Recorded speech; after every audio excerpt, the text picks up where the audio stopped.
In today's video, I'm going to teach you how to edit list views if controls are gray on the Salesforce platform. This comprehensive guide is designed to walk you through each step carefully, so let's dive right in.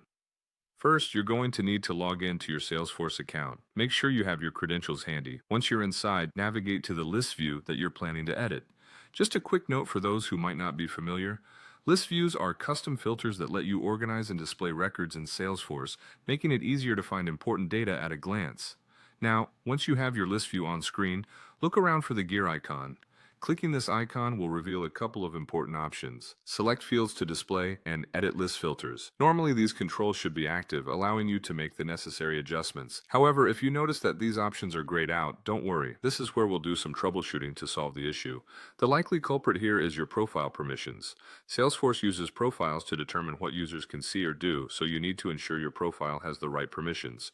To check this, go to the Advanced Setup section. From there, you'll see a quick find box. Type in profiles and select user profiles from the search results. Now you'll need to identify and select your specific profile type from the list. This might feel a bit like detective work, but it's a crucial step to regaining control over your list views. Within your profile settings, there are a couple of key permissions you'll want to verify. Look for options that say Customize Application or Manage Public List Views. You'll need to make sure one or both of these permissions are enabled. If they aren't, and if you're not able to change this setting yourself, you may need to reach out to your Salesforce administrator for assistance. While we're on the topic of administrators, it's worth mentioning that admins have a few extra capabilities. They can change the ownership or visibility of a list view if necessary. This could be especially useful if your edits need broader application or if multiple team members need access to the adjustments you've made. Once you've ensured that your permissions are correctly set, head back to your list view. With any luck, those previously grayed out controls will now be fully editable.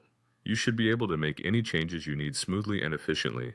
And there you have it, a straightforward process to regain control over editing your Salesforce list views. I hope you found this guide helpful. Thanks for watching and happy customizing on Salesforce.